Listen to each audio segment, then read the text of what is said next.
जय मसीह की। Praise the Lord. आइए परमेश्वर के वचन को ध्यान करेंगे। और आज का दिन भजन संगीता 37 कीर्तनలు 37 भजन संगीता 37। मेरे प्यारो, इसमें 40 वचन है, दाऊद से लिखा गया हुआ है। और ये 40 वचनों में दो तरीके के लोगों के बारे में ज्यादा वर्णन दिया गया है। एक दुष्ट इंसान और उसका विनाश। वो जो करता है अंत में उसका नाशी हो जाएगा। वो जो करता है वो कभी हो सकता है कि शुरुआत में सफल रहेगा, मगर अंत में उसका नाशी है और ढूंढने जाने से भी वो नहीं दिखेगा। इस तरह एक दुष्ट इंसान का उसका काम, उसका परिणाम और उसका जो प्रतिफल है इस एक अध्याय में लिखा हुआ है। और उसी तरह धर्मी जन जो धार्मिकता का बीज बोते हैं वो धार्मिकता का फल काटेंगे।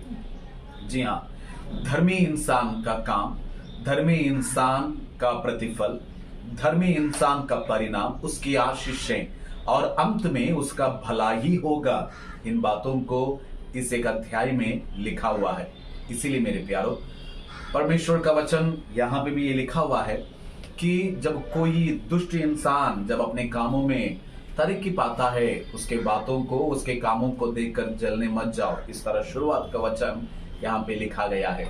मेरे प्यारो, इन वचनों से आप और हम क्या सीख सकते हैं? हम जब प्रभु में बने रहेंगे और प्रभु में स्थिर रहेंगे, प्रभु के साथ रहेंगे, हमें औरों की बात, औरों का काम या दुष्ट इंसान का तरक्की वो हमारे लिए मायने रहे रखता। हमारे लिए मायने बस यही रखता है कि हमें यीशु में बने रहना है, यीशु के साथ रहना है, क्योंकि हमारा जो अंत है वो प्रतिफल रहेगा, वो तरक्की रहेगा, बरकत रहेगा, वो आशीषित रहेगा। जी हाँ, इसीलिए आइए परमेश्वर का वचन 37 भजन संगीता में जो 5वां वचन जो है वो बहुत ही अद्भुत रीति का और आशीष का वचन है। और 5वां वचन इस तरह बोला गया है, अपने मार्ग की चिंता यहोवा पर छोड़ और उस पर भरोसा रख, वही पूरा करेगा। अपनी मार्ग की चिंता यहोवा पर छोड़। मार्ग की चिंता मतलब जिंदगी की चिंता, मार्ग की चिंता मतलब परिवार की चिंता, व्यक्तिगत जीवन का चिंता, व्यापार की चिंता या भविष्य की चिंता, वो कौन सा भी चिंता। मार्ग मतलब जिस मार्ग पे हम लोग चल रहे हैं। जी हाँ, जिंदगी का वो हर एक चिंता, क्या खाना है, क्या पीना है, क्या पहनना है, वो भी एक चिंता है।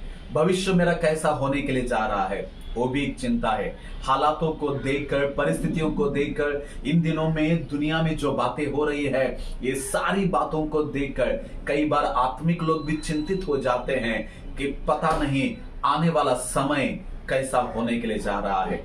मेरे प्यारो, आज मैं प्रोत्साह करना चाहता हूं, कोई भी चिंता रहे, कौन सा भी चिंता रहे, भविष्य की चिंता, परिवार की चिंता, व्यापार की चिंता, व्यक्तिगत की चिंता, सेहत की चिंता, आर्थिकता का चिंता, व्हाटएवर वरी, कोई भी चिंता रहने दो। परमेश्वर का वचन कहता है यहोवा पर छोड़। पहला पतरस उसका 5वां अध्याय में भी परमेश्वर का वचन कहता है कि अपनी सारी चिंताएं परमेश्वर को दे दो, कि उसे हमारे बारे में परवाह है। एक दिन एक व्यक्ति कार चलाते हुए जा रहा था। रास्ते के बगल में एक बूढ़ी औरत अपने सर के ऊपर एक बड़ा बोझ रखकर वो खड़ी थी। जी हाँ, और वो जो कार वाला कहता है, माँ आ जाओ, मैं अपनी कार में मैं आपको आपके घर तक छोड़ दूंगा, क्योंकि आप कमजोर हैं और आपके सर के ऊपर बहुत बड़ा बोझ है। वो माँ कार में बैठी और कार वाला थोड़ी देर तक आगे चला और मुड़ के देखकर हैरान हो जाता है, क्योंकि जिस माँ को उसने अपने कार में बैठाया, उसके वजन से उसे आजादी दिलाने के लिए और बोझ से थोड़ा हल्का महसूस करने के लिए, मगर वो माँ जो है अपने सर के ऊपर बोझ उठाकर ही कार में बैठी थी। और कार वाला कहता है, माँ आप अपने बोझ को साइड में रख देना और आराम से बैठ जाना।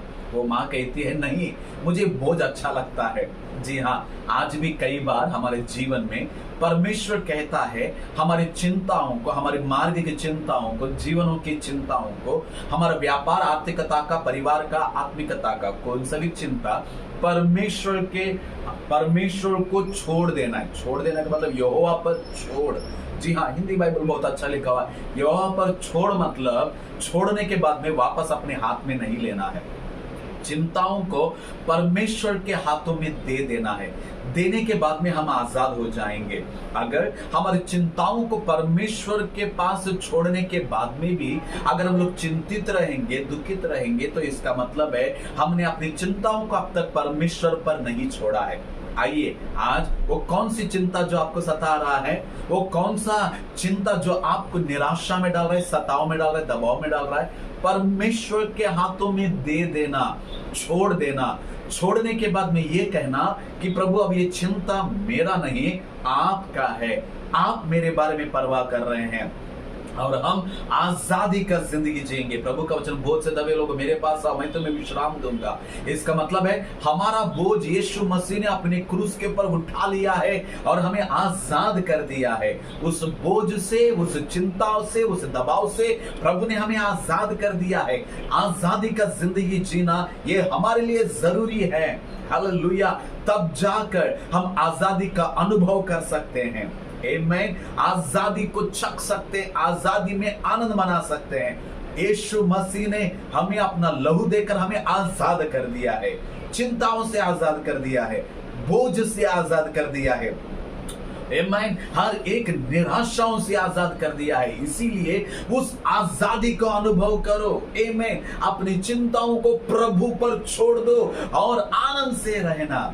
और दूसरा लाइन में प्रभु का वचन कहता है, और उस पर भरोसा रख। आमीन, हालेलुया। आज दो बातें हम लोग सीखेंगे और दो बातें करेंगे। एक, अपनी चिंता परमेश्वर को छोड़ देना, उसको दे देना, देने के बाद में लेने मत जाना। और दूसरा, उसके पर भरोसा रखना, क्योंकि वही हमारे मनोरथों को, हमारी आशाओं को, हमारी जरूरतों को, हमारे प्रार्थनाओं को पूरा करेगा। हालेलुया। चिंताओं को दे देना, उस पर भरोसा रखना, दो बातें हैं। अगर ये दो बातें हम सीखेंगे, वापस हमारे जिंदगी की चिंताओं को परमेश्वर को दे देंगे, देने के बाद में नहीं लेंगे। हालेलुया। और दूसरा, उस पर भरोसा रखेंगे, क्योंकि उसने हमारी चिंताओं को लिया है और उसका परिहार भी वो करेगा। जी हाँ, आज आपकी जिंदगी में वो कौन सा समस्या आपको सता रहा है, कौन सा समस्या का हल आपको नहीं मिल रहा है, यीशु मसीह आपका समस्याओं का हल है। बस एक बार अपनी चिंताओं को यीशु के हाथों में देकर उस पर भरोसा करके तो देख, आप आराम का, आनंद का, आजादी का जिंदगी आप जियोगे और खुशियों से आपका जिंदगी भरा रहेगा। प्रार्थना करेंगे। प्रभु धन्यवाद परमेश्वर, आज का दिन आपने हमें सिखाया, हमारी चिंताओं को आपको देना है और आप पर भरोसा रखना है। हमारे समस्याओं को आपको देना है, आपके पर भरोसा करना है। हमारे मुसीबतों को आपको देना है, आपके ऊपर भरोसा करना है, क्योंकि आपने आपके क्रूस के ऊपर हमारे श्रापों को, पापों को, चिंताओं को आपने अपने कंधे के ऊपर लेकर कहा है, ये समाप्त हो गया है। हमारा समस्याओं का हल आप है, हमारे मुसीबतों का जवाब आप है, हर समस्याओं का जवाब आप है, प्रश्नों का जवाब आप है। पवित्र आत्मा, आज हमें मदद करना कि हमारी चिंताओं को हम आपको दें और हम आपके ऊपर भरोसा करके निश्चिंत जिंदगी जिए, आजादी का अनुभव करें। धन्यवाद परमेश्वर आपके वचनों के लिए, प्रोत्साह के लिए। सारी आदर महिमा आपको देते हैं, यीशु के नाम से मांगते हैं, आमीन। आपकी चिंताओं को यीशु के हाथों में देकर उसके ऊपर भरोसा करना और निश्चिंत जिंदगी जीना। God bless.